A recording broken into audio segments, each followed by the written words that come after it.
Every minute of every day, the SAFEL Group is working to make products that make a world of difference. To homeowners and business owners, to families and to communities. The SAFEL Group is a multinational company with operations covering Eastern, Central and Southern Africa. The group is Africa's largest producer of steel roofing and sheeting and the first producer of aluminium zinc-coated steel on the continent. With over 36 businesses and insights gathered over 50 years, the SAFEL Group has remained at the forefront in providing products that lead the industry. The group opened its first manufacturing facility in Mombasa, Kenya in 1962 and has grown steadily, now operating in 12 countries, using the world's leading aluminium zinc metal coating technology and state-of-the-art color coating processes to produce the coil used by its roofing operations. The outputs of more than 30 roof manufacturing operations make the SAFEL Group the largest producer of metal roof sheeting in Africa. A full range of associated products are also available to provide a complete solution from one trusted source. The group is founded on a bold vision: to make a world of difference. The SAFEL Group roofing operations strive to provide customers with the best metal products they can afford, suiting all applications, from residential homes to offices, commercial and industrial applications. Steel sheeting is roll-formed in factories or on-site, in various profiles and finishes, and supplied complete with accessories for a complete roofing solution. At the group's 4 metal coating plants, steel is coated to give it a longer lifespan. The SAFEL Group was the first producer of aluminium zinc-coated steel in Africa, the world's most advanced coating alloy, to deliver an extended service life to steel. Metal-coated steel is sold under the brand name Zincal. Color-coated Zincal is sold under the brand names Color Plus, Optima and Optima Plus, in an array of popular colors that are both durable and beautiful. To complement its roofing brands, specialist products have been developed by the SAFEL Group, such as the fixed-tight fastener products, steel pipes and hollow sections, and other value-added accessories for the building industry. The SAFEL Group lays great store on being a socially responsible corporate citizen. Its focus is primarily on the communities in which it operates, particularly those who are most affected by poverty and social disadvantage. The group also supports innovators who serve as role models for community upliftment. Steel is uniquely placed to help communities across Africa meet the challenges of development in a sustainable, responsible manner. And at the end of its life, steel is 100% recyclable, helping minimize the impact of the built environment on our precious planet. The SAFEL Group is committed to finding solutions today for a better tomorrow and to making a world of difference.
Hello, can you hear me?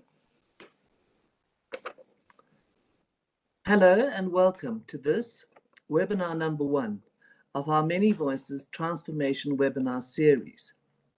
I'm Kate Otten, the current president of the South African Institute of Architects, or SAIA as we often call ourselves. At my inauguration in August last year, I said the following: I hope that my presidency will be one that speaks to a collective, inclusive, collegiate architectural community where we can support and inspire each other. My hope is to create a SAIA that encourages collaboration and recognizes the richness of diversity and the value of many voices. The start of this collective conversation was a video called Many Voices, in which a number of colleagues, both local and from the diaspora, shared their ideas about how we, as architects, might address the many challenges and opportunities currently facing our profession, and how, as architectural communities, as SAIA, we can use these uncertain times to host deeper conversations concerning transformation, climate, justice, and more. If you haven't seen it, the video is available online. Buoyed by this event, the Transformation Committee of South Africa, chaired of SAIA, the Transformation Committee of SAIA, chaired by architect Karuni Naidu, took up the baton, and after many long conversations and a lot of hard work, this series was conceptualized and took shape. A special acknowledgement to the current leadership of SAIA for their support of this endeavor and the extra special effort that Penny Sebe, Executive Manager of the Transformation Committee, has put in. Thank you also to Fred Swart for powering through design by a committee and producing the visual design work for the series. And of course, very importantly, a big thank you to our sponsor, the SAFAL Group, who has generously sponsored the whole series, enabling us to offer free attendance. These webinars hope to be a platform to initiate discussions around the transformation of our profession, a kickstart and inspiration for a journey such that SAIA can be more representative, inclusive, and aligned with the broader South African architectural profession. In order to encourage an open discussion, we have not been prescriptive about what the panelists or our facilitator should or can say. Everyone on this panel brings their own story to the table, oftentimes with a personal cost and struggle. These are not easy conversations to have. A sincere thank you to each one of you for agreeing to participate. And to our, I think, record-breaking number of attendees, I ask you to listen, to really hear with an open heart and an open mind. I will end with the same quote I used at our last SAIA board meeting. It is from Alicia Garza, co-founder of Black Lives Matter. And I quote, "Winning is about being more than right.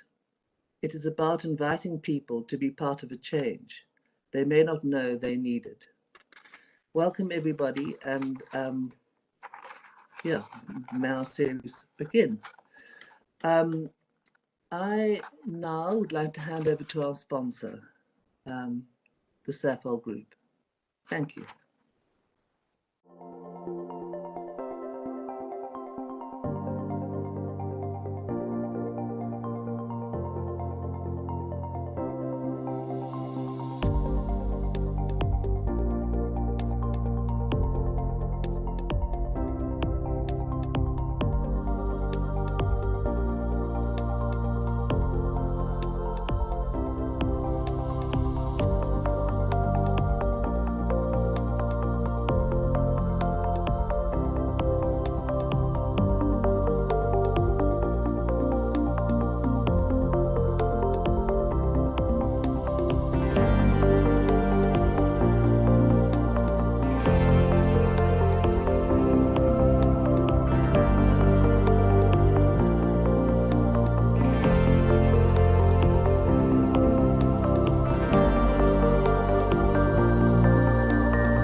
Hello, everyone. I hope that everyone can see and hear me clearly.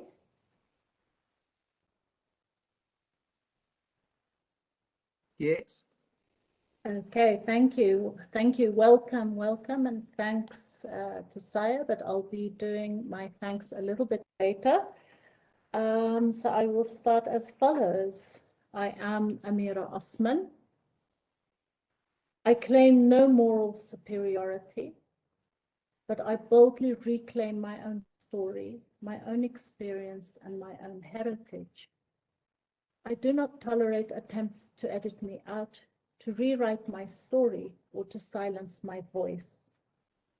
I open with a poem by the Sudanese poet Muhammad Abdel Hay, which I have taken the liberty to modify. Tonight my family greet me. The spirit of my forefathers emerges from the dreams of the landscape and from the night of the sky. I will return to my past. Open guards of my past. Open for the one who is returning tonight. Open the gates for the one who is returning tonight. I belong to you, a lost one returning, singing in one tongue and praying in another. I belong to you. Your pain is mine, my spear is yours. A pagan who worships the land, an African who worships miracles and the fire of the god. Is my past a dream, an imaginary tale, truth? What am I without its sounds? What am I without its symbols? It creates me, and I create it.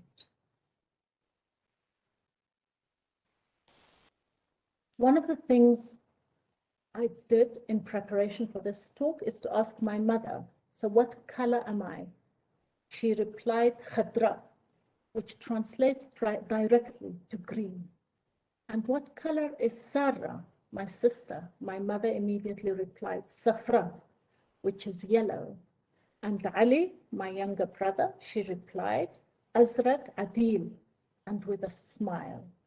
Azraq is blue, and adil is a way of strongly confirming the statement, but also delivered with a smile, because azraq or blue is not really the preferred complexion for a northern Sudanese.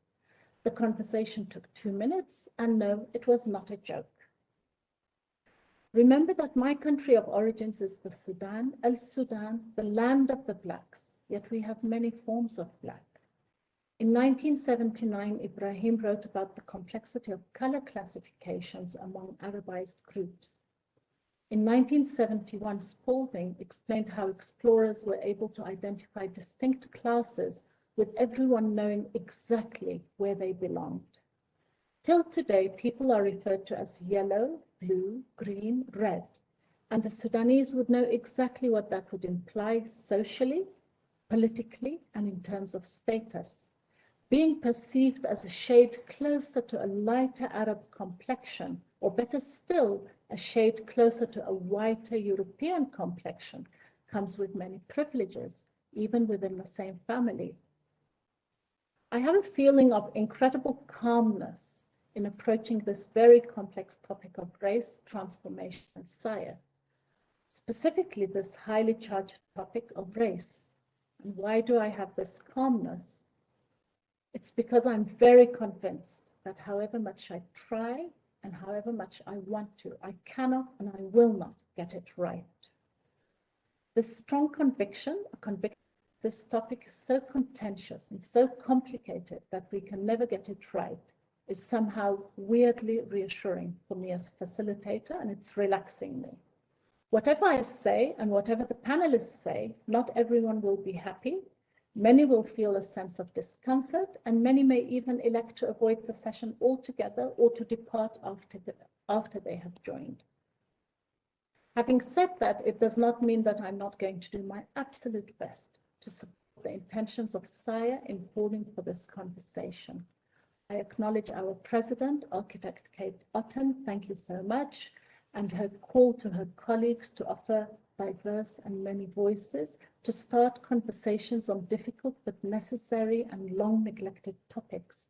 I acknowledge the Transformation Committee, I acknowledge architect Karuni Naidu and Penny Sebe. I also acknowledge architect Kizi, the CEO of SAIA. Thank you for giving us this space. I think this is a brave and bold move, and I salute you. So the Institute is inviting you, the audience, to participate and make your voices heard.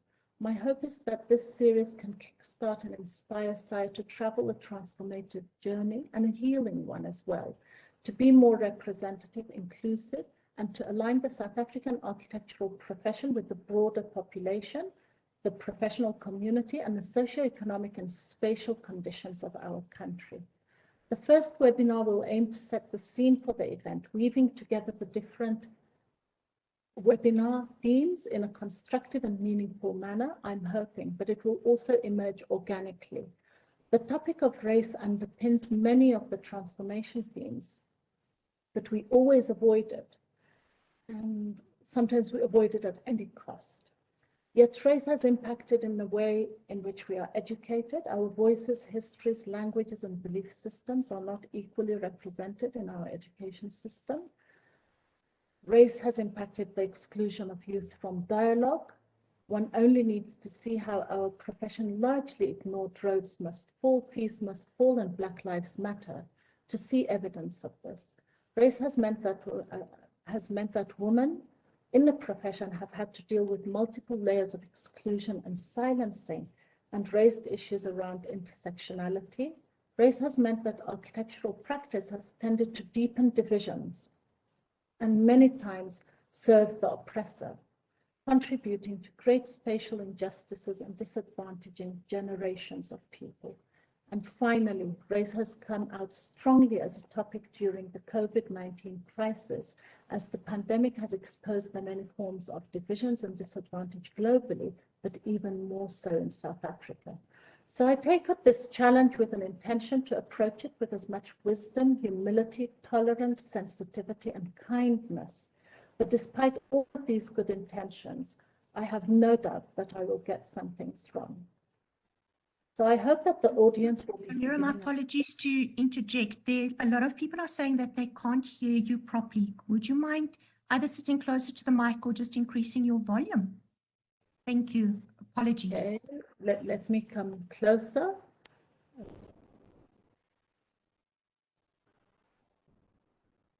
So I take up this challenge with an intention to approach it with as much wisdom, humility, tolerance, sensitivity, and kindness. But despite all of these good intentions, I have no doubt that I will get some things wrong. So I hope the audience will be forgiving and understanding, because they themselves know that this is a very difficult challenge to get right. It's not a topic that will make any of us comfortable. Making you comfortable is not an intention of this conversation. An open and honest, constructive engagement is what is intended. It will certainly make some people angry. It will open wounds, expose traumas, and it will create discomfort. Confronting the issue of race, racism, and exclusion in the architectural profession will be hard. SAIA is not only perceived as a white boys' club, it is indeed a white boys' club. The statistics tell us that. But they, SAIA, have allowed us this space. At this point, I must honor my numerous white male mentors who have generously guided me throughout my career, and undoubtedly done the same for many other people. But I have accepted this task in honor of the silenced, the unheard, the traumatized, those rendered invisible, those ignored, those who are subtly undermined or openly abused, those who are overtly and covertly insulted in major life-changing ways or in daily microaggressions. I have accepted this task on behalf of the students who have been told that to excel in the discipline, you must forget about the township and the village. You need to speak and act in particular ways that are alien to you and your culture. You need to become more like us. I have accepted this task on behalf of colleagues who have been told that what you offer is terrible and you are 20 years behind Europe and need to catch up. Issues of professional apartheid and the redefinitions of the concept of malpractice may or may not come to the fore in this conversation. Why I say this is because the floor is for the 4 panelists. They will determine how we unpack this topic of race, transformation, and our professional institutions. So I'm handing it over to them. And my suggestion was that we start with AJ.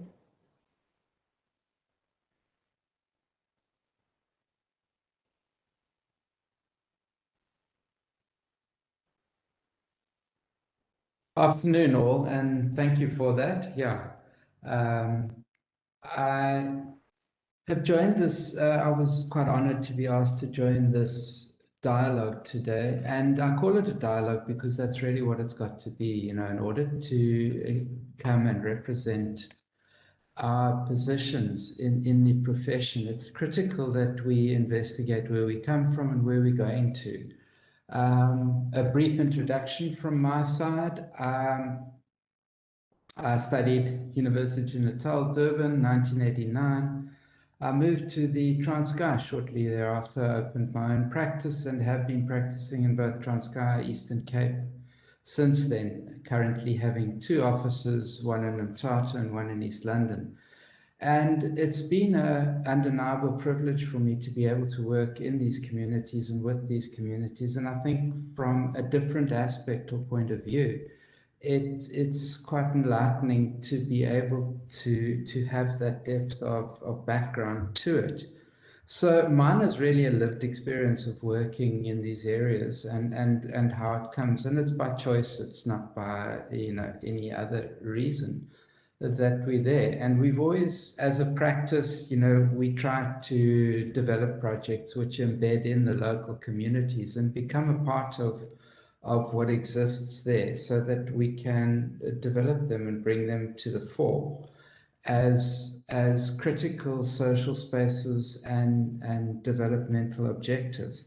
A lot of our client base as well has come from a humble base, and we work together with them in our practice itself. We've actively promoted local involvement, both in the practice and in the way that our projects are run.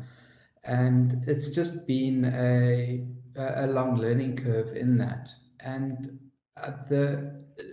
the perspective that I bring to the debate is really just about a lived experience within this.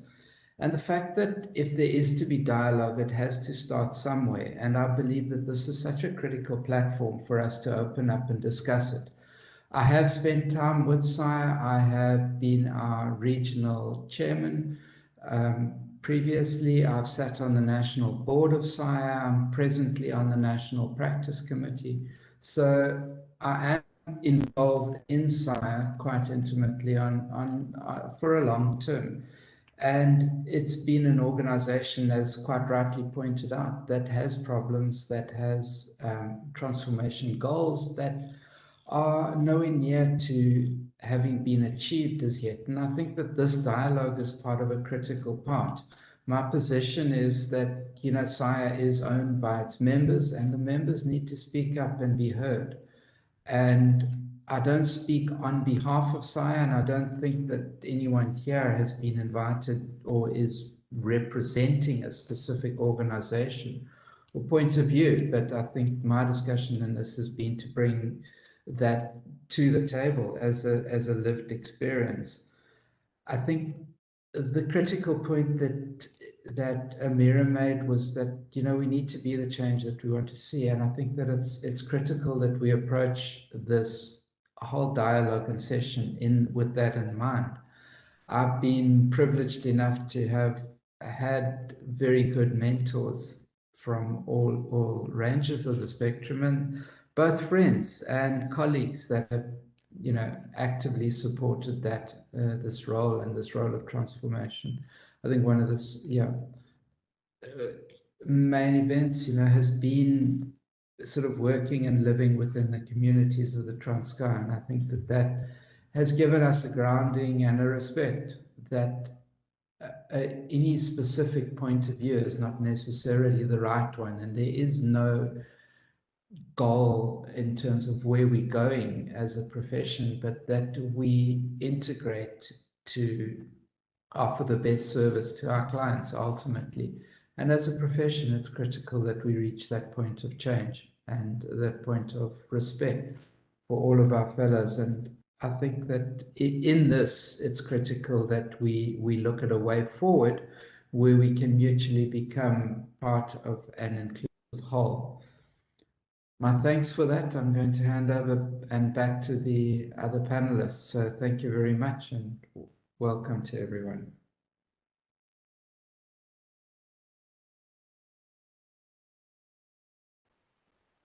Thank you so much, AJ. We really appreciate your reflections. And indeed, this is a dialogue. And many goals you say that have not been achieved. And it's perhaps a way to investigate how we can achieve those goals. And I have no doubt that Kumar-san will have some perhaps practical suggestions for us for how to achieve that. So I would like to hand over to Kumar-san. Welcome. Thanks, Amira, and I'd like to thank Saya for this opportunity. Am I good for sound? Can everyone hear me? Sound is good, but we can't see you. That's okay. You'll see me later. I'm around. Yeah, I think you set the scene, for something quite that needs to be discussed, quite seriously. And as much as it's difficult to say these things around the issues of transformation and race, it still needs to be heard, and I think that's what's important. And with issues like this, with every opportunity that we have to talk about transformation, talk about the issues we're facing in the profession, it goes a long way in bringing about that change that we look for. I'm gonna just start off by saying, what is the most basic definition of transformation? And it's very simply something that has a change in form, nature, and appearance. So it's as basic as that. And this for me simply suggests, and if I'm oversimplifying it, so be it, but it simply suggests just doing things differently, doing things that's out of the ordinary. Almost 3 decades into our democracy, and it seems as though the injustices of the past still linger. Professional apartheid, that we face as daily in our lives as Black architects, still seems to be the order of the day.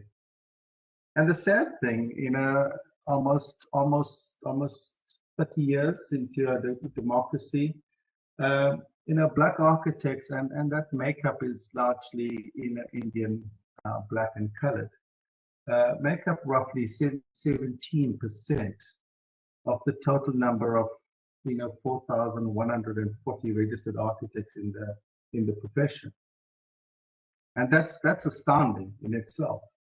And I think what's shocking even further is the low number of registered female architects in our profession, and so low that it actually does not contribute significantly to transformation, and this should not be neglected going forward.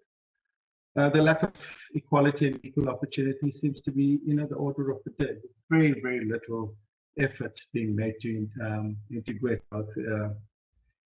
integrate in this threatened profession that we find ourselves in. Whilst it's as business as usual for the privileged few that just continue on a daily basis. For many years in the profession, and this has been around long before I entered the profession and the industry.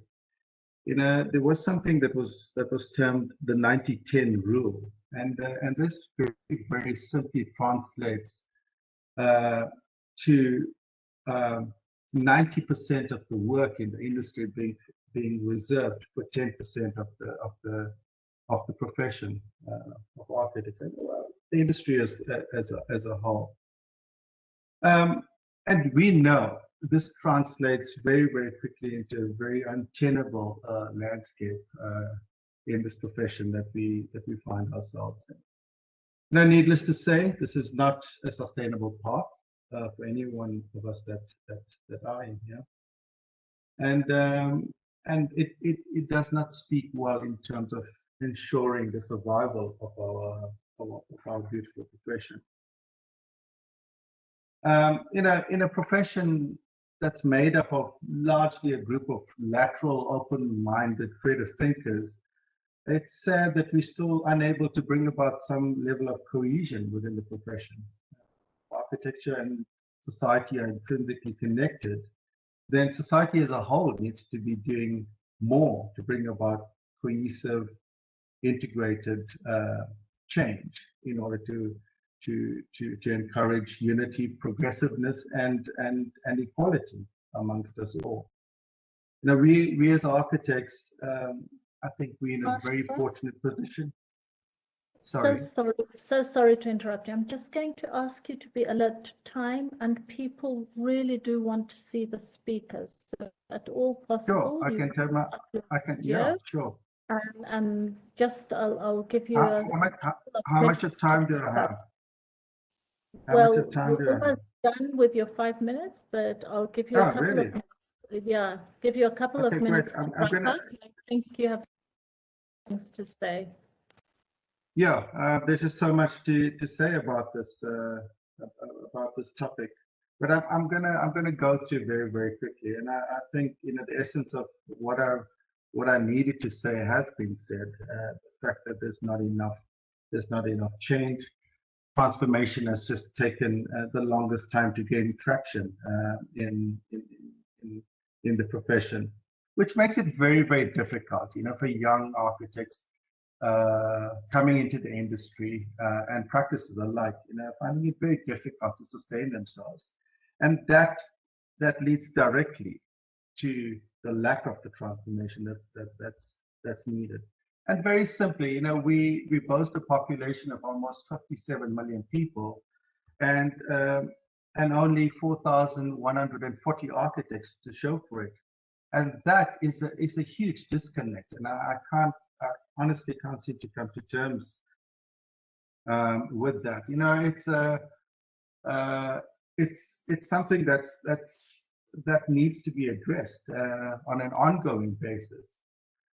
What's even scarier that I've come across in the research that I've put into this topic is that 25 years ago there was something like just over about 8,000 architects registered in the country, and I've just given you a number now, which is just over 4,000, and that shows more than a 50% reduction in the number of registered architects, and that's quite scary, because that starts or leads me to believe that we're very quickly going into a phase of extinction in this profession, and that's worrying. That's something that someone that we should be cognizant of.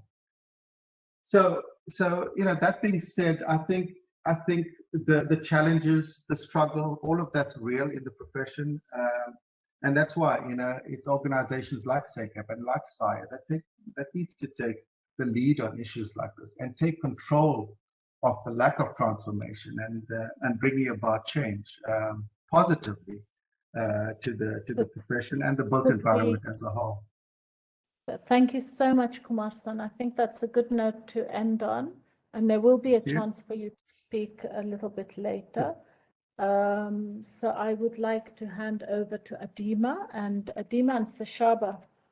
I'm sure you are both very good at keeping to the time, so I won't follow you too closely. So Kumarsan, you're welcome to switch off your camera, and Adima, we would love to see you. Thank you. Hi, everyone. I step on the old silences of the profession, paraphrasing Habiba Badroun's poem, A Prospect of Beauty and Unjustness, in which she describes her navigating the streets in the city of Cape Town, once alive with the expressions of the everyday life of Black, indigenous people of color, now forcefully removed and generations later still traumatically out of place. As a Muslim, Black, racialized as colored woman architect, that's a mouthful, I know, with a family history littered by the traumas of apartheid, the topic, as Amira has alluded to, is a necessary step forward, but also the only thing that we can do, I believe, at this point in time as professionals, and particularly those of us within the institutions that govern this profession. A prospect of beauty and unjustness reverberates when discussing race, transformation, and SAIA. I think that, and I'm going to say this as plainly as I can, that the colonial exclusionary foundations of this institute are still very much alive in the covert, continued exercise of not seeing, not hearing, and not embracing the presence of Blackness, and typically anyone on the spectrum of social identity that does not align with old white male. Regrettably, this has been my experience, and I think an undeniable aspect of the experience of many people involved in the Institute. As a member of the regional committee and as vice president of SAIA KZN, I am grateful to SAIA for their platform. It is indicative of the kind of commitment needed away from the superficial preoccupation with rainbowism that has denied us the right to necessary meaningful transformation through reconciliatory work. I think that the term many voices is beautiful. It gives us each the opportunity to speak and to be heard, and perhaps through this way to be embraced. As a segue into this discussion, I'd like to reflect on the language that we use in our profession that's so deeply ingrained in architecture. Context, literally with language. And in particular, the word excellent and excellence, and how it has been used to maintain the delusions of the status quo. I work in a practice where the values of ownership and communication reveal themselves to be at the core of each endeavor. In this, I must take ownership and communicate on my own relationship with excellence. As a child, I can recall being told not to roll my R's and that I speak well for a colored girl. Of course, this has only later been processed for what it is, and I acknowledge my joyful reaction as a 6-year-old and the performance then of my own assimilation to whiteness in order to be deemed excellent throughout my schooling career, university career, and sadly into my professional practice as well. I acknowledge that this graft is consciously learning and consciously working to unlearn, reveal, and demand accountability within myself and within others. So you can understand why this platform is so impactful and meaningful for me. Notions of the awards of excellence, architect with a capital A, high architecture have all been terms that have been thrown around the Institute in my presence. Equally have been the terms unsuitable, ill-equipped, not aligned, troublemaking around myself or my proximity to the previously mentioned terms when trying to address notions of race and transformation within our region. I won't go into the long and short of this trauma, but needless to say, it exists today. I am worried about this existence because of what it means, not just for myself, but I think as a profession, the capacity that the exclusionary practices that within SAIA that exist have in order to distance ourselves from not only people like me, but students and the South African public as well. I'm concerned. I'm deeply, deeply concerned. But there is hope. And as Habiba Badroun references, with unjustness, a prospect too of beauty.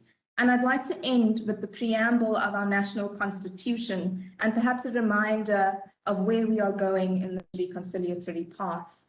We, the people of South Africa, recognize the injustices of our past, honor those who suffered for justice and freedom in our land, respect those who have worked to build and develop our country. And I'd like to insert here, respect those who have worked to build and transform our profession, including the likes of Karuni Naidu, Kate Otten, Ruben Reddy, and Skuram Tembu in my region, who believe that South Africa belongs to all who live in it, united in our diversity.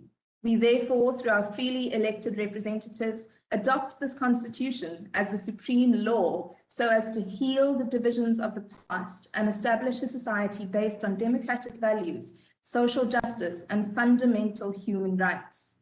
Lay the foundations, improve the quality of life, build a united and democratic South Africa. I think I'd be much more aligned with the notions of recognizing, respecting, honoring, building, and believing as the words that we align with ourselves in our profession moving forward, as opposed to this word excellent and the delusions that it carries to the ideas of who exactly is excellent, what exactly is excellent, and how we practice notions of excellence. Thank you. Thank you so much, Adima, much appreciated, and lots of food for thought. This is a message to the participants, to everyone that is on this call. I see a total of, I think, 374 people on this call.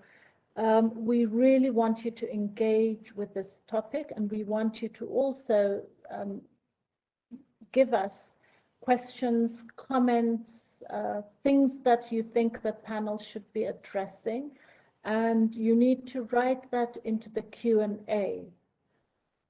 So please, and we have two people who are just there to capture those questions and then pass them on to myself and the panel.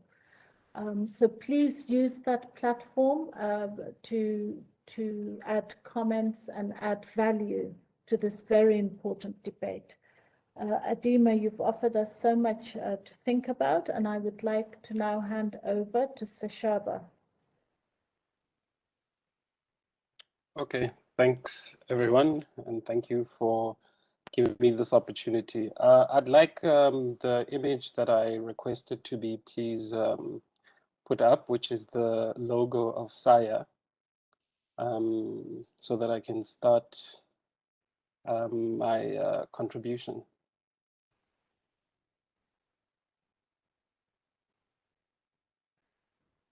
I'm sure someone is just taking busy care loading. of it. Here All right, it is. thank you. Yes, so when I was asked to do this, I noticed this logo, and it actually made me reflect a little bit on my own journey. And I wanted to take this opportunity to tell you my story. And in the end, I'll tell you, you know, what my reflection on this logo is. And I think, you know, everyone can look at it. So how I actually got interested in architecture is because I was watching Carte Blanche one day, and I saw Faniel Motsepe and some VIT students basically talking about how they want to demolish buildings in the inner city of Johannesburg because they're old colonial buildings, and they want African buildings in the city. And I thought, wow, this is exactly the kind of place that I want to be at. And at the time, I didn't know, but now in retrospect, Faniel and all those students were basically in search of Wakanda. And if you don't know what Wakanda is, you need to go and upskill yourself. Okay, and that's how I ended up going to study at Wits University. And in second year, I came across Peter Rich, who became one of the people who also inspired me in what was now my search for Wakanda. In between 2009 and 2010, I ended up going now to go and work for Faniel. And many other people at the time went to work for Faniel because they also felt like, wow, this guy is in search of Wakanda and we want to be part of this thing. Okay. And Faniel, when I was there, had an institute called Maru, where he was trying to research indigenous knowledge systems and how they can be integrated into architecture. But I left that practice disillusioned because I realized that the challenges to what Faniol was trying to do and other people were momentous. They were incredible.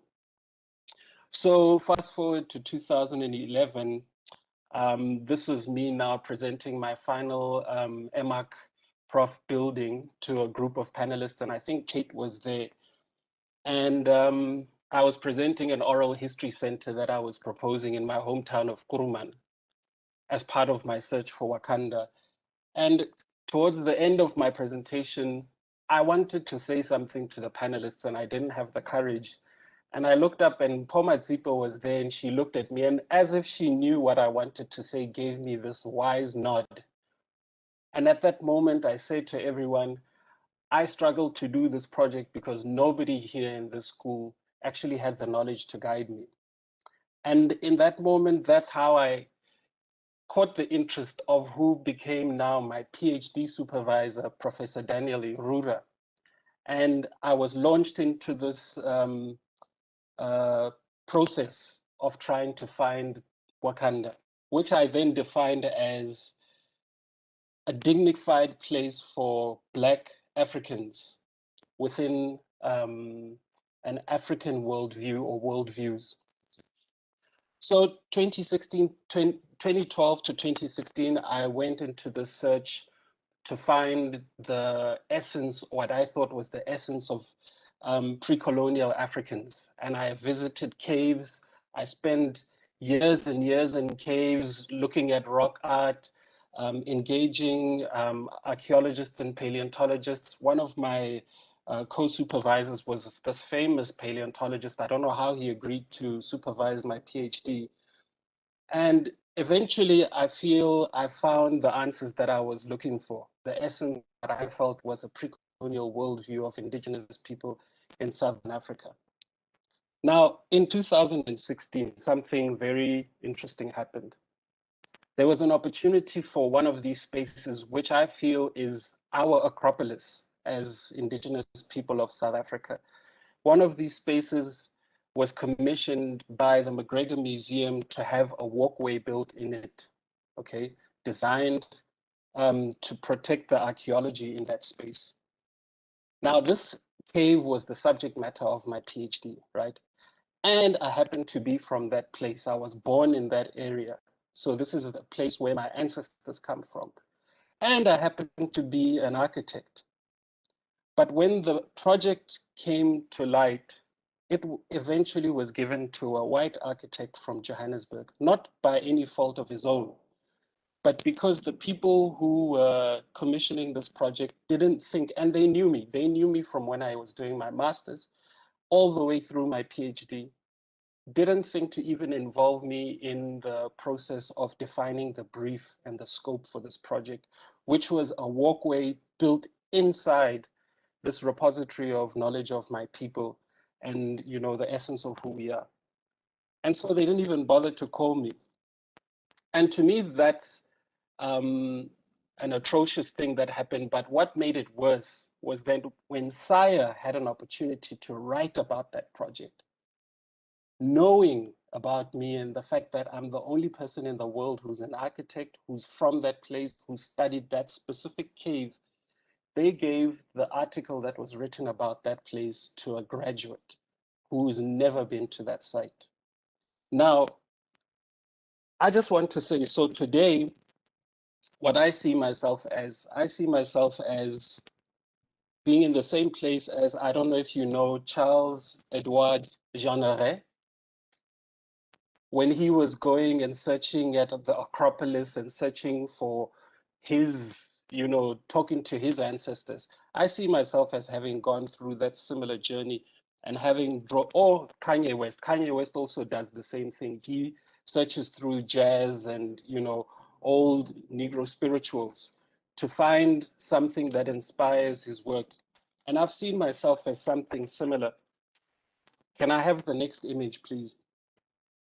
And therefore, unlike this image of SAIA's here, I've produced this image, which is actually the logo of what is now becoming my architectural practice, which is fundamentally defined by all of those years, 10 years of searching in caves and searching in the memories and the thoughts of the indigenous knowledge keepers of my home.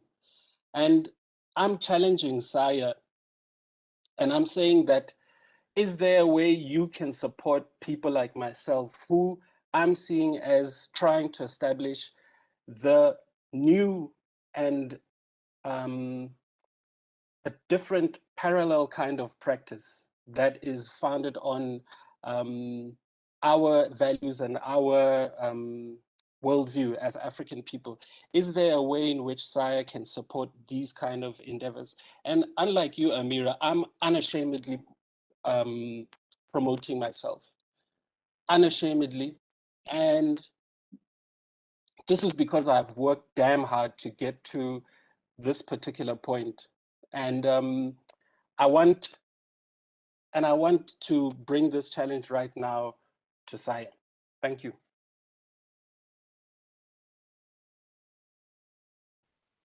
Shelba, thank you so much. I really appreciate it. I've appreciated all of your feedback. AJ, I agree. This is a dialogue. It's a dialogue to get us to achieve those unachieved transformational goals. I have also noted what AJ said about the importance of mentors in this transformational process, and I've acknowledged my mentors.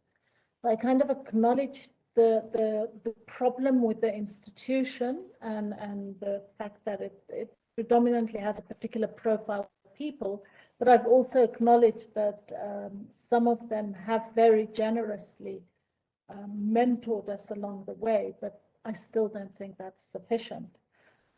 So you know, because it's individual, it's not institutionalized, it's individuals helping each other through, which is great and noble and beautiful, and I continue to honor these individuals. But our challenge, AJ, I would argue, is that you know, this importance of mentorship and this importance of transformation is entrenched in the very structures of these organizations. Kumarsan, I actually want to hear a lot more from you and from Adima, being you know, in the institutions in a way, or engaging with the institutions. What one person is asking is, what are the current procedures to transform? And maybe that relates a bit to what I'm saying in terms of how to institutionalize this, and it's not just left to the kind of noble intentions of 2 or 3 people. How does this become the institution? And Kumarsan, I want to very specifically ask you to respond to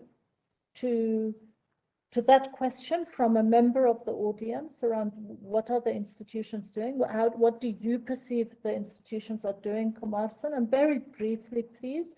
And also, and I know, Kumarsan, from talking to you, that you think all of this is driven by business and money. I mean, it's like the mines and other institutions in this country where the money and the opportunities reside in particular categories of people. And it's the same with the construction industry. It's the same with the architectural profession. So I would like you to give us some comment, Kumarsan, on how we achieve, you know, this transformation within the institution, but how that really means a much bigger change, almost in a way that this country functions. And Adima, I would also like you to respond to that question around, you know, is it being left to the mentors who generously offer their time, or is it being properly institutionalized? And I know there are people within SAIA that are working on this, but I am more interested to hear from the panel and with their engagement with these institutions, whether they think that the institutions are succeeding or not. And maybe at a later point, AJ, you could also come in and offer us a little bit more in terms of how you see this important role of mentorship actually playing a meaningful role in transformation. Adima, I loved what you said, and I've added my own list. So this idea of excellence has reminded me, Seshaba, tell me if I understood correctly, that I attended a presentation or read a paper or something about a course that you guys are doing at WITS, and I loved the title. It was called Draw Badly or Drawing Badly. And I loved that because for me it was like, you know, just come and express. And there was something so appealing to me about drawing badly, and almost as a response to this message that we get hammered by with regards to excellence, which ultimately just becomes another mechanism of exclusion. That's been my experience anyway.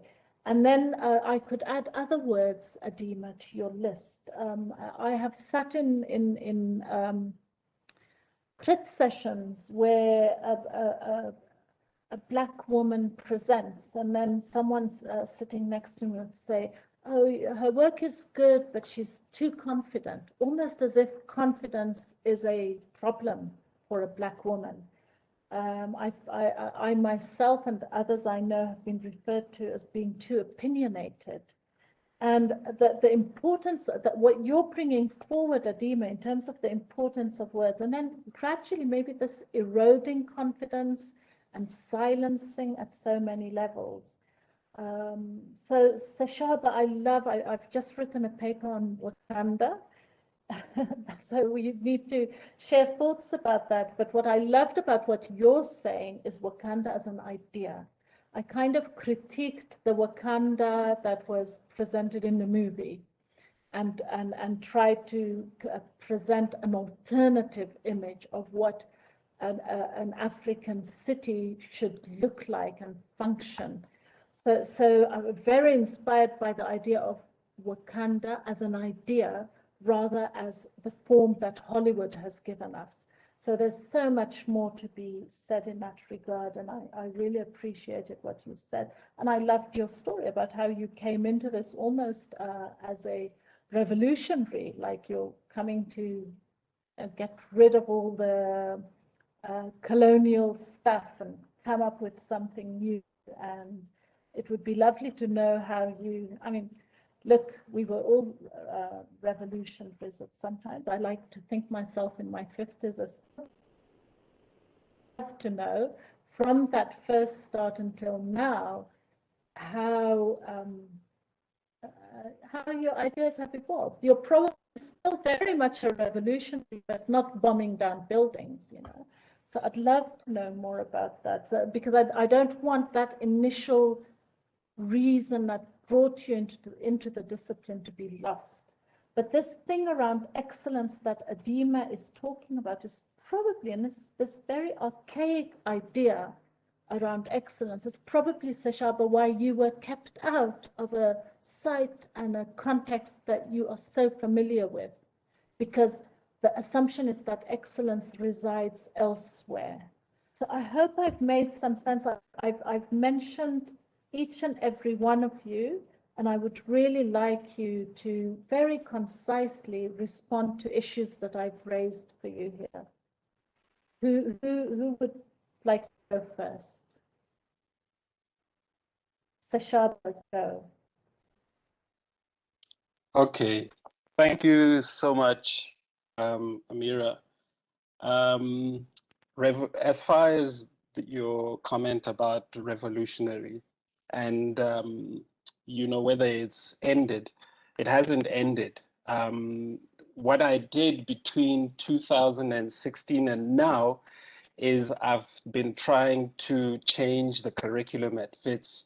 And if you ask any student that's been through my design course, we literally are trying to design using the principles of Wakanda.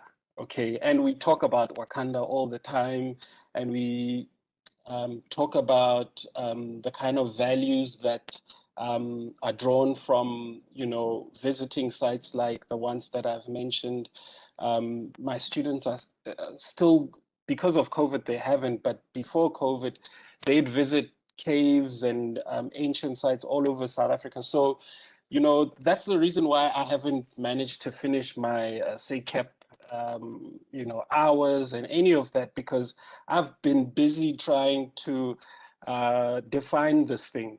Okay, although I've been kindly, you know, allowed to work with a beautiful practice now called Lemon Pebble Architects, who are now, you know, taking me on in that regard. But the project is still continuing and has been continuing as far as the curriculum is concerned. And I mentioned to you guys the other day that some of the issues that we're facing now is that I've begun involving terms and phrases in my briefs, in my design briefs, that are indigenous South African languages. And some of my colleagues who are teaching in my studio are having problems I'm going because... to interrupt you for a second. Yes.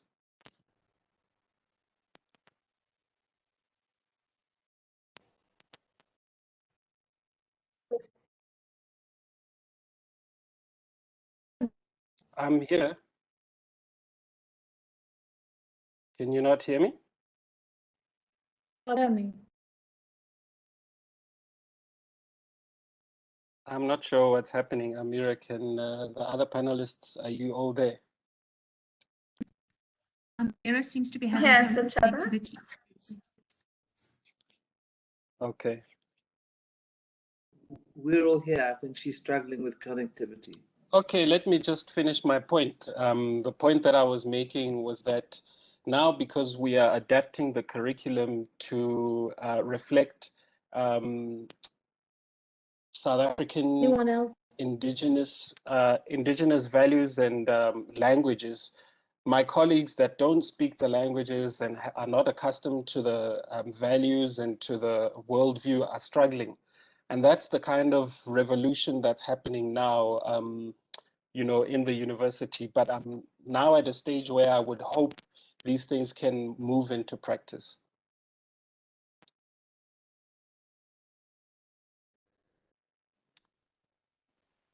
Thank you so much, Sachaba. I had a problem from my side listening to some of what you said, but I just want to ask Kate, were you hearing everything that Sachaba said? Yes, I did. I think it was from your side, Amira. Yeah, I was just, yeah. Okay, maybe it's a problem with my network, but if everyone, yes, as I see someone said I heard loud and clear, so that's great. But Sachaba, sorry, I heard a lot of it, but I missed some of it. Sachaba, I'm going to ask you to move the button to someone else on the panel to answer some of the issues that I raised earlier. Okay, yes, Adima. Oh, thanks. So firstly, just with Sachaba, I'm here for this revolution. I think that, you know, I use the word as well because I think it's necessary, and I think maybe to some people it might be considered a tad dramatic. I'm not one of those people. I think it's absolutely necessary, both within the institute as well as our profession.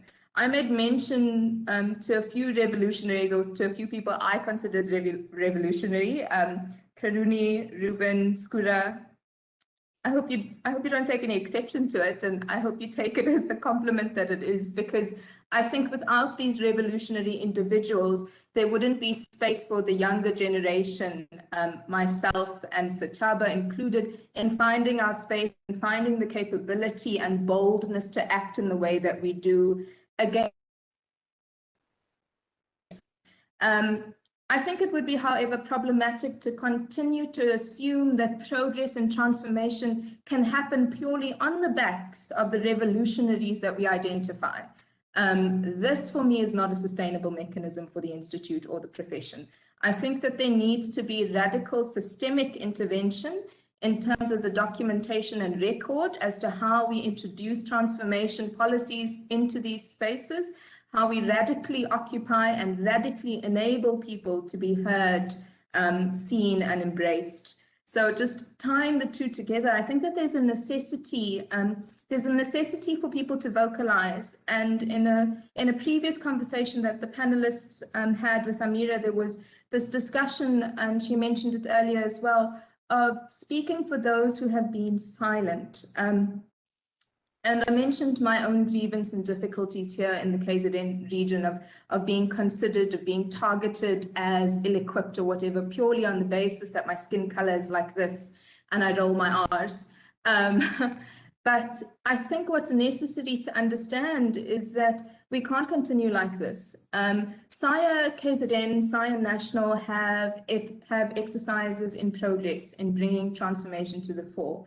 I would be delusional if I told you that it wasn't facing any resistance, which is why this platform is so necessary, to open up the space beyond just the confines of the Institute's membership, because that in itself is the physical representation of the old white guard. So to an extent, we need to look beyond our spaces in order to understand what we actually need to be listening to, seeing and embracing. And it is not the majority that we find within our membership, but it is rather within those people who are too busy to finish their MTRs for SACAP, like Sachaba. And yes, this is a shameless plug to try and coerce Sachaba into becoming a member of the Institute, because we need young, unashamed, open, willing, honest, young Black people in the profession. We also need unashamed supporters and allies of us as Black, indigenous people of color within the Institute. Thanks, and thank you for the comments that are coming in. It resonates, which is fantastic, but it resonates, which is also heartbreaking. So hopefully we can use this platform to heal collectively. Passing on to Kumarsan. Thanks, Adima. You know, how do we solve this problem that we're facing? I think it's quite easy. I think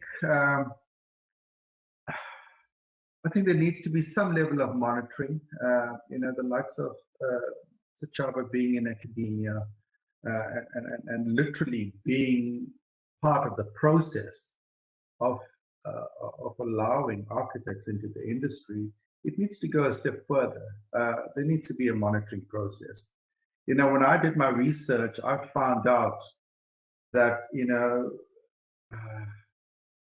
less than a third of architects coming out of university are actually registering with SACAP. Now, what's happening to the other 2/3? Are they leaving the profession, or are they just not bothering to register? What is happening? And I'm struggling with that part of it. And you know, like I said, we 25 years down the line from the time SACAP came about from SACA, you know, we're sitting at 50% of the number of registered architects. And I'm worried. I'm worried that it's a dying profession. Or is it that? Or is it architects coming out of university and saying, well, it's actually not sustainable. I cannot sustain myself in this profession. So, you know, it's worrying. It needs to be questioned. It needs to be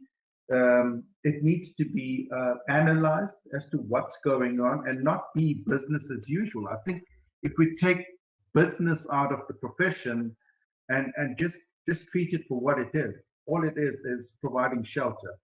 You know, bring the humane side of architecture back to what it should be, and not let it be business as usual and people just not bothering and just paying SACAP fees, which is a license to practice, and not worrying about the people that are just missing. They're falling by the wayside, and that for me is a concern.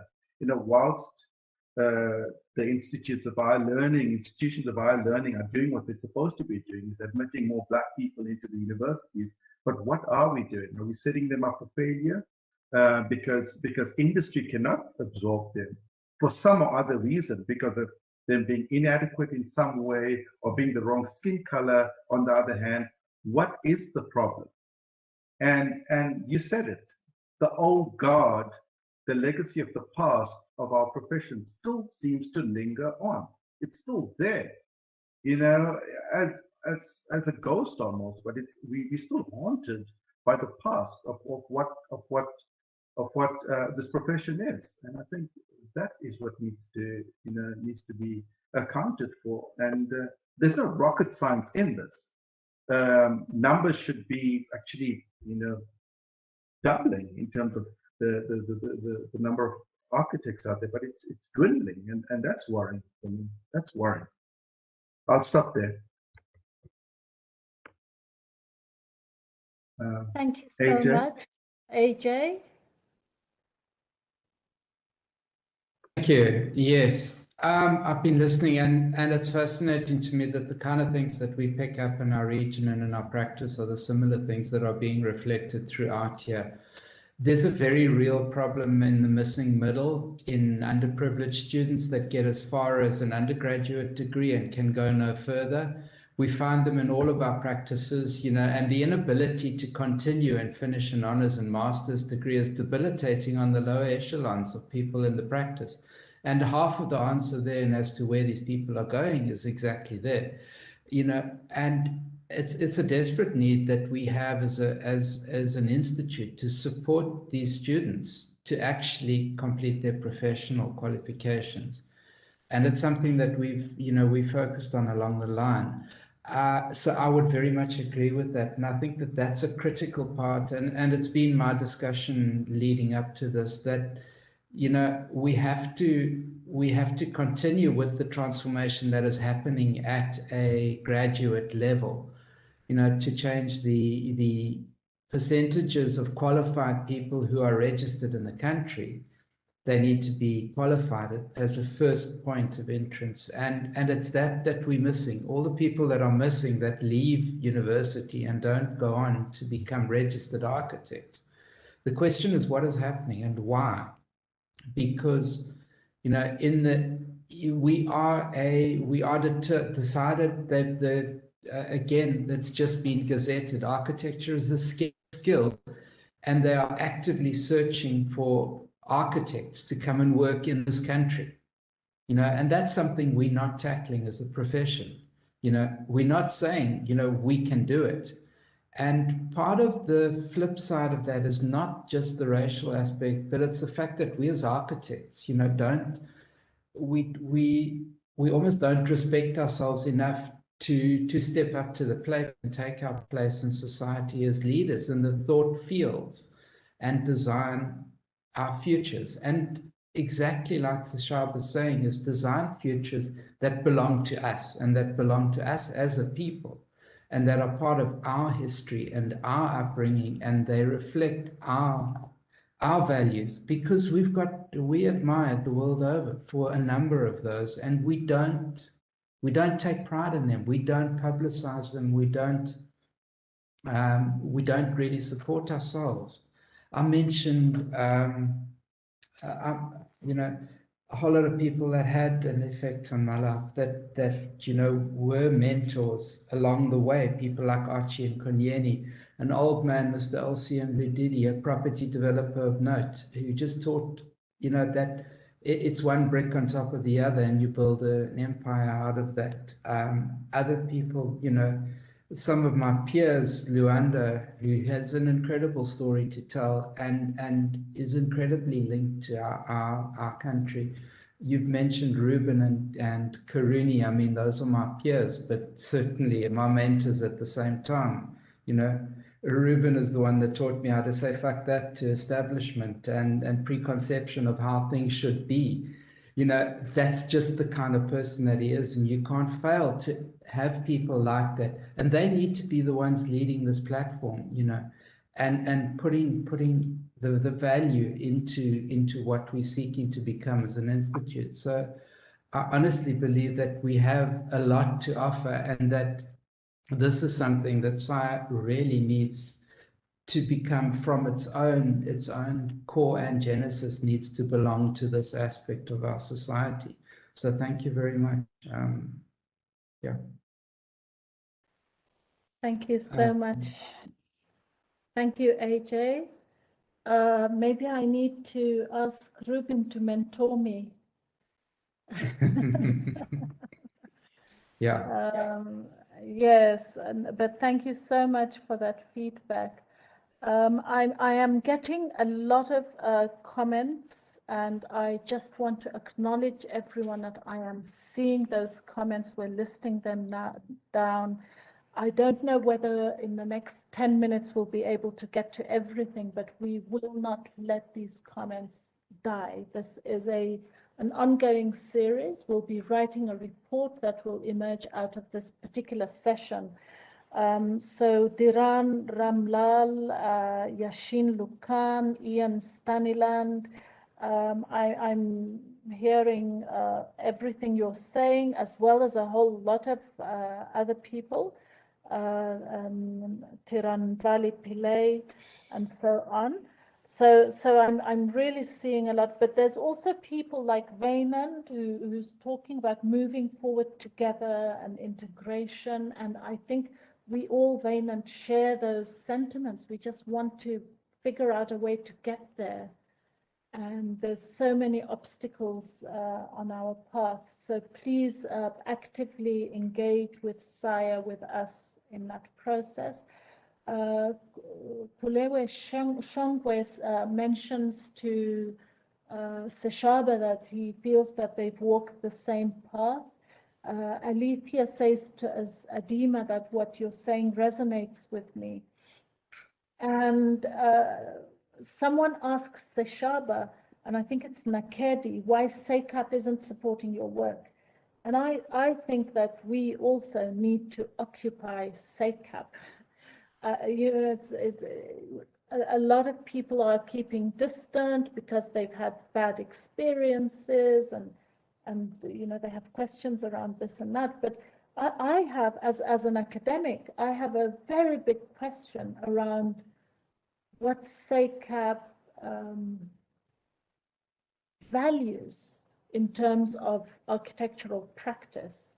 I have a very big issue with that, and in the sense that SACAP also oversees our educational departments. I mean, in terms of, and I guess with architectural institutes and regulatory authorities, what is celebrated and what is awarded. And I think that all leads back to the issue that Adima mentioned. I mean, I wrote a post recently saying that I am fascinated by what is celebrated by our architectural institutions. And SACAP, I also like to make the comment, and it might be controversial, but I'll make it, that architects are easily seduced. So, you know, maybe Seshaba, to get the project and to, you know, even though you're so clearly the person for the project, but to get that project, maybe you need to learn the art of seduction, because our architectural institutes do get seduced by certain people, by certain ways of doing things, by certain ways of speaking, and even certain ways of speaking that actually exclude and do not really embrace everyone. It's a way of speaking that's very deliberately keeping some people out. So maybe Nakedi, you can encourage Seshaba to become a lot more involved with these institutions and get his voice heard there. I think there's something that has to be said between the relationship between SAIA and SACAP. And Kumar-san, I'm going to come back to you, if that's okay, because, and I know I've been prompting you to speak about this thing around money and the profession serving money and the people that are benefiting, the big companies that get all the jobs and so on. No one else can really get in, seeing it as business and money. And I think you mentioned in some conversation, I think you called it professional apartheid. And it resonated so much with me, because I feel that we are not training our architects in academia properly to go out there and to be able to function in this discipline that's managed in this particular way, So it's almost like sometimes people from those same companies that get all the jobs will be invited, and they will not be encouraging any kind of output that will actually allow those graduates to go and function in those spaces. And then SACAP comes and accredits it. So that, for me, there's a form of professional apartheid that's happening that I think needs more. Can I give you a couple of minutes, Kumar-san, if I've misinterpreted what you've said or misunderstood it? Can I give you a couple of minutes to just clarify that for us? Thanks, Amira. I think firstly, let me just qualify the differences between SACAP and SAIA. I think if anyone thinks that as architects, architectural professionals, we're friends to SACAP, that is not the case at all. Their mandate is quite specific as to how they come about and how they're meant to regulate the profession. That's the one thing. So they meant as long as we exist, they exist. So they exist because we exist. Because we are unleashing our potential on society as a whole and the public as a whole. SACAP's just there to regulate us and make sure and keep us in tow and in our lane. But on the other hand, I think what we're talking about here in terms of being ambassadors or being some kind of advocacy grouping in favor of transformation, that falls squarely in SAIA's court, because SAIA comes about in favor of the profession, and that's what we are. I mean, SAIA should be looking after the best interests of architects and the profession as a whole. So that's I mean, as long as people pay their SACAP fees, it's business as usual for SACAP, because that's what SACAP is. It's a business. It's run like a business. I don't think it matters how many black registered architects they have, or white, or anything of that sort. As long as you're paying your fees and it's giving you a license to practice, it starts and stops there, unless they're doing something behind the scenes that I'm not aware of and I haven't seen. But that's my basic understanding of why they're there. With regards to professional apartheid, and this I've mentioned many times in many forums, and the worst thing that could happen to a professional that's trained in some profession, in some career, is being given the opportunity to practice as that professional. And that's what I call professional apartheid. It's as simple as that. And being made to feel inadequate in any way because it's your skin color or your background or it's a cultural difference, all comes from the legacy of what this profession is. It's an elitist, white, male-dominated profession. To this day, it is exactly that. Never mind that the numbers have halved over the last 25 years, but if you do the numbers, you do the ratios, we only represent 17% of this profession. How is that possible? And I'm struggling. I'm struggling because are people entering the profession and seeing that it's actually not enough to sustain them because they cannot practice freely, because they cannot participate equally, because there isn't equal opportunity? Is it all these reasons why people are just literally falling by the wayside? And that saddens me. That saddens me because the essence of being an architect is providing shelter. That's all it is, if we strip this thing down. So leave the money side out of it. Leave making tons of money. Just the essence of what we do and how we connect it to society is providing shelter. And that's where it starts and ends. The more people you bring into that fold, the more inclusive you make society. And that's why I said, earlier, we have the power to bring about inclusivity within the profession and in society as a whole. I don't know if I've answered it, but to me, you know, I think it just needed some qualification as to whose mandate it is to regulate this profession and who should be pro-transformation and who has nothing to do with that. I'll stop there. Thank you so much, Kumar-san. I thought your feedback on this topic was important because we all know, and Kreno asked a question about it, and I hope it's been answered. And I'm seeing names and I'm seeing questions, and we are capturing. I want to reassure the attendees, we are capturing everything. You will feel heard in this. I can't guarantee any solutions, but you will feel heard. We're going to go 2 minutes over time, and I'm going to take this authority of being the facilitator and allow the speakers 1 minute only, half a minute, to just close. How would you like us to take this conversation forward? That's my specific question to you. And then we close.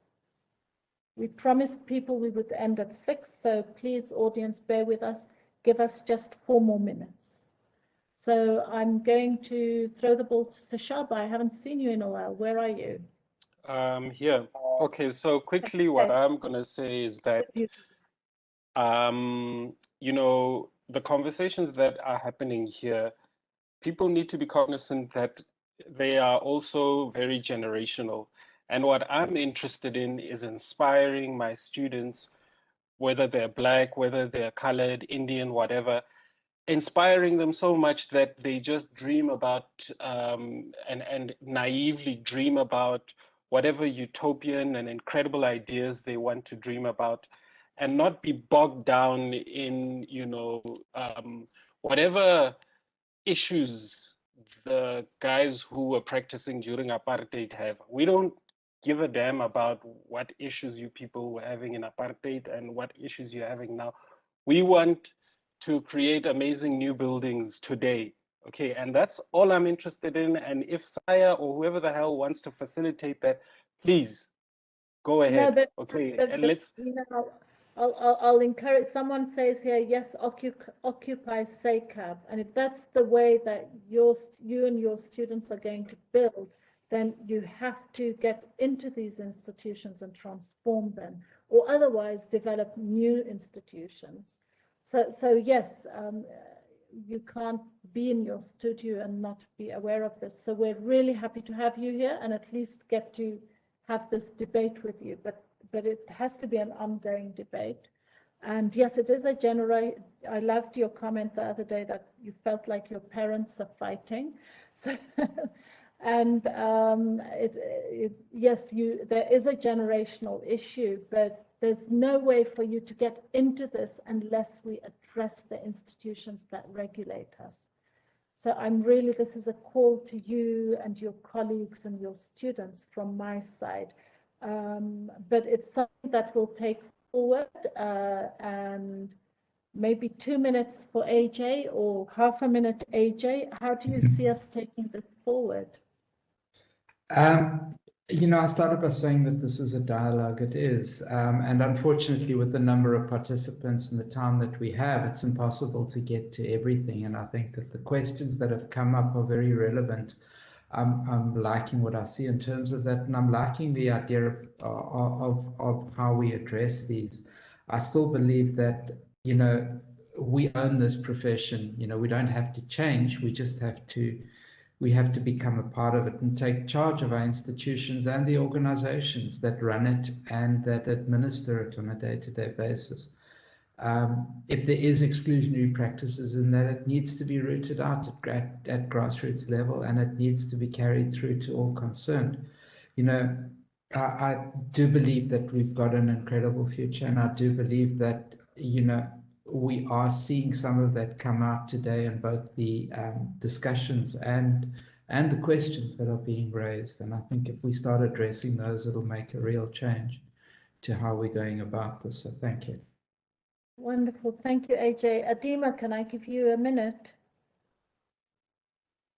Sure. I think the word dream that Sachaba mentioned is beautiful. This idea that that young people and young BIPOC in particular can have the opportunity to dream and reimagine a future that they themselves can build, they themselves can be in, and they themselves can navigate the ways that we can get there equitably.